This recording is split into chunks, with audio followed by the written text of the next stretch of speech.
maintenant, sur ce fichier, on va pouvoir voir cette partie. On va repartir du fichier coursice formulaire, d'accord? Et on va avoir une partie calcul avec des nouvelles formules. Alors on va faire ça à côté. Donc l'intérêt va être d'utiliser le tableau dans les calculs, on va voir que c'est utile, et d'utiliser des nouvelles fonctions pour faire des sommes et des moyennes et compter de façon particulière. Donc je vais préparer mon tableau avant. C'est ce petit tableau qui est ici. Je vais vouloir avoir le nombre de personnes par ville, l'ancienneté cumulée par ville et l'ancienneté moyenne par ville. Donc j'ai besoin d'isoler les villes. Déjà, on va voir comment on fait ça. Alors, ici j'ai une liste de villes, ici, là. J'aimerais avoir les villes, savoir combien il y a de villes différentes, voilà, sans doublons. Donc on peut le faire directement ici sur un tableau, hein, enlever les doublons, mais je ne vais pas le faire ici. Je vais dupliquer ça temporairement à côté. Je vais faire un copier. Je vais aller hop, plus loin. Et je vais faire un collage spécial valeur, c'est tout ce qui m'intéresse. Voilà, je vais enlever ville. Pas besoin. Et je vais resélectionner la colonne V. Et là, je vais demander de supprimer les doublons sur cette colonne. Données. Supprimer les doublons. Colonne V, oui, c'est ça. OK. Voilà, il me dit qu'il en a supprimé 35 en double, donc il en reste 7 valeurs différentes. Parfait. Donc voilà pour identifier les valeurs uniques. Une autre petite astuce, ça va être pour transformer ça. On est sur une ligne, sur une colonne, pardon, je veux le transformer en ligne. J'aurais pu le laisser comme ça, hein, c'était juste pour vous montrer cette manip. Donc je vais copier et je vais je vais me placer ici et je vais faire un collage spécial encore une fois. Et cette fois-ci, je vais transposer mes données. Transposer signifie inverser les lignes et les colonnes. Donc vous pouvez faire ça avec simplement une colonne ou une ligne que vous transformez à l'opposé, ou alors un tableau complet, hein. Il va inverser un tableau complet aussi. C'est possible de faire avec un tableau entier. Maintenant, je vais indiquer ce que je veux. Alors c'était le nombre de personnes, l'ancienneté cumulée, et puis l'ancienneté moyenne.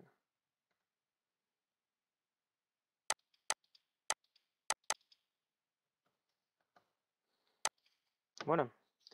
Et je vais faire double clic pour ajuster la taille. Et ici aussi. Parfait. Alors, j'ai besoin d'avoir déjà... je vais faire... oui, le nombre de personnes. Ok. Alors, ici... J'ai besoin de compter combien il y a de personnes, et seulement à Balma. Compter combien il y a de personnes, ça je sais le faire. J'utilise la fonction NB, ou NBval pour compter. Donc, si je fais... Je vais temporairement ici, si je fais NB... Et donc, je vais compter combien il y a de personnes. Bon, je peux compter un peu n'importe quel champ, peu importe. Et admettons, je vais compter les noms. Donc, je vous rappelle qu'avec le tableau, c'est facile de récupérer une colonne. Donc, mon tableau s'appelle Tab employé. Et j'ouvre un crochet avec Alt-GR parenthèse. Et je vais sélectionner un champ, on va dire le nom, et je ferme mon crochet. Donc, attention, NB va compter uniquement les valeurs numériques, donc ça me renvoie 0, ce qui paraît logique. Et si j'utilise par contre NBval, ça devrait marcher. C'est la même, mais elle compte peu importe le nombre, peu importe ce qu'il y a dans la cellule. Donc voilà, ça me donne bien 40. Voilà, et si j'utilise NB, il fallait que j'utilise un champ plutôt numérique, donc on va dire un champ qui est numérique. Qu'est-ce qu'il y avait? Il y avait le numéro d'employé, tout simplement. Voilà. Ça donne 40 aussi, donc c'est bon, ça marche. Donc ça c'est bien, mais je vais pas avoir le détail par ville. Il faudrait que je rajoute un critère ici. Pour ajouter un critère, ça ne se fait pas directement avec nb, mais c'est une fonction qui est un peu combinée. C'est la fonction nb.si qui va me permettre de compter, mais avec un critère. Donc on va la faire ici. nb.si.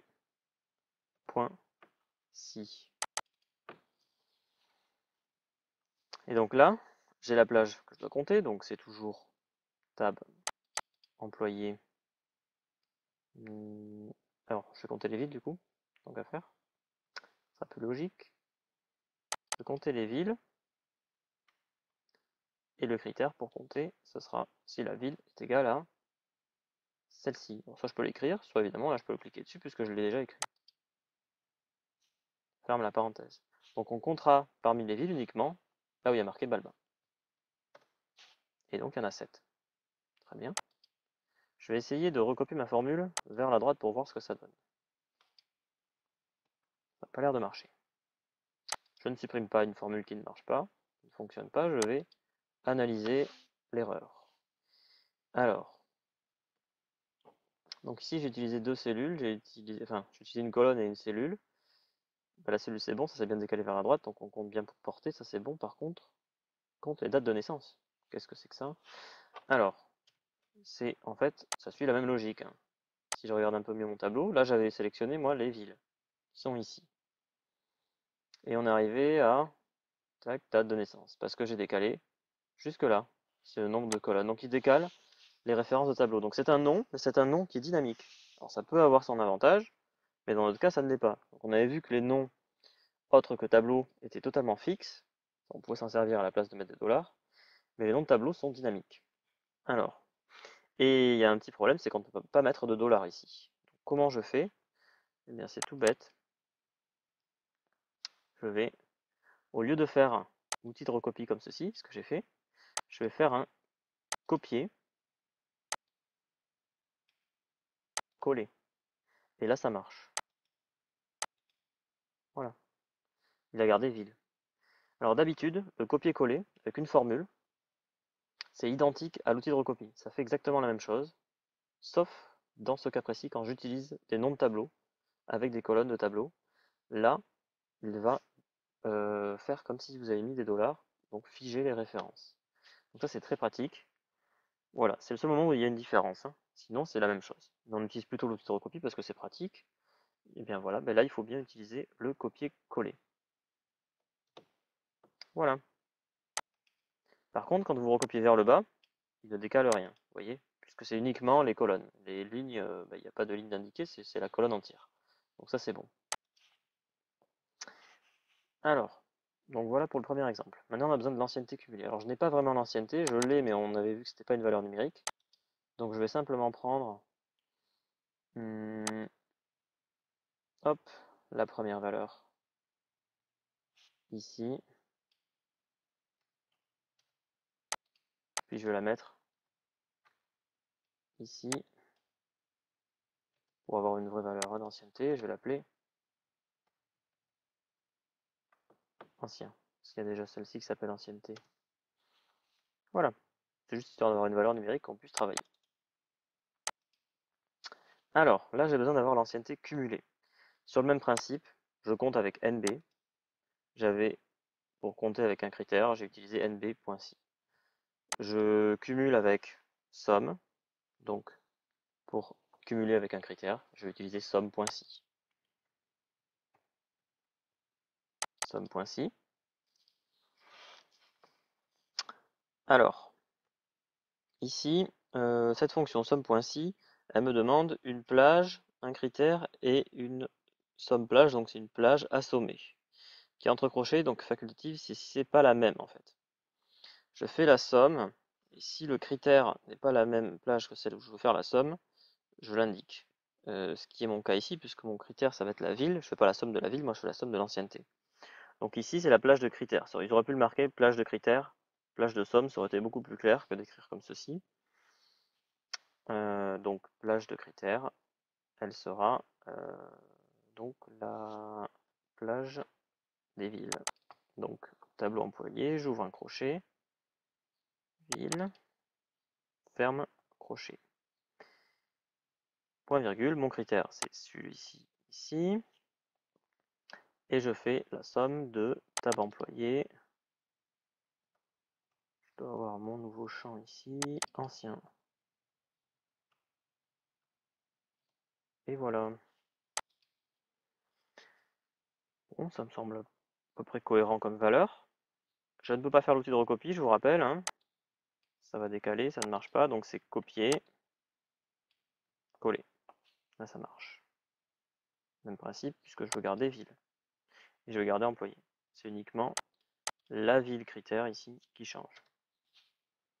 Allez, la même chose avec la moyenne, c'est exactement la même fonction, sauf qu'on écrit moyenne au lieu d'écrire somme. Ici, ça serait la même avec ça. Je vais quand même la refaire.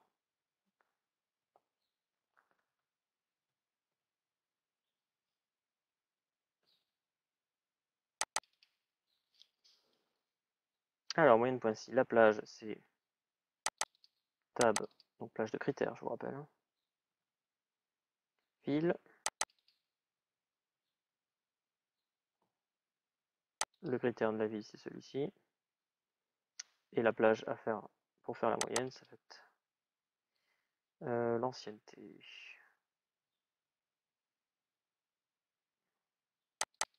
Ancien. Et voilà. Parfait. Alors, évidemment, c'est copier-coller, non pas ça. Et voilà, là on est bon. Donc voilà ces petites fonctions. Sachant que ça, je ne sais pas si vous avez remarqué, mais c'est exactement la même chose que les tableaux croisés dynamiques. C'est là où vous comprenez tout l'intérêt des tableaux croisés dynamiques, c'est que c'est beaucoup plus rapide d'obtenir ça qu'en faisant ce genre de fonctions. Voilà. C'est juste un peu différent, parce que les fonctions, ça a toujours plus de modularité, même si le tableau croisé dynamique est quand même relativement dynamique, comme son nom l'indique, et on a beaucoup de possibilités. Les fonctions permettent quand même de faire d'autres choses. Voilà. Une autre remarque, ici j'ai mis qu'un critère. On a vu qu'avec les tableaux croisés, on pourra en mettre plusieurs facilement. On peut aussi en faire plusieurs. Ce sont les mêmes fonctions, mais elles s'appellent, au lieu de s'appeler NB, si, elles s'appellent NB si ans. Au lieu de s'appeler somme si, elle s'appelle somme si ans. Et pareil avec moyenne si. Et en fait, ce que je vous conseille, c'est d'utiliser tout le temps celle-ci et non pas celle que je viens d'utiliser. Et je vais vous expliquer pourquoi. Alors, on va refaire la moyenne si. Donc, je vais faire avec moyenne si ensemble.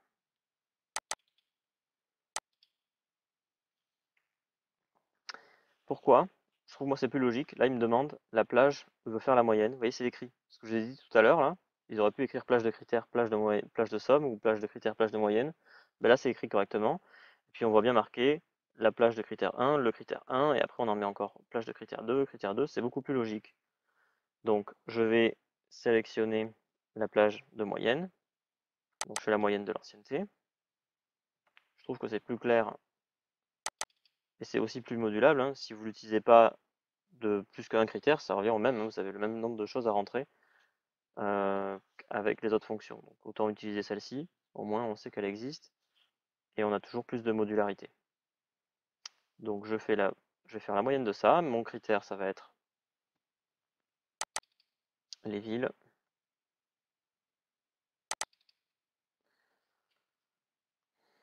Et le critère courant, c'est celui-ci. Voilà. Et c'est là aussi je veux, je vais créer un deuxième critère, etc., etc. Autant de critères que vous voulez. C'est plutôt très pratique à utiliser. Ah oui, j'ai effacé le critère, évidemment. Voilà, et on a bien le même résultat.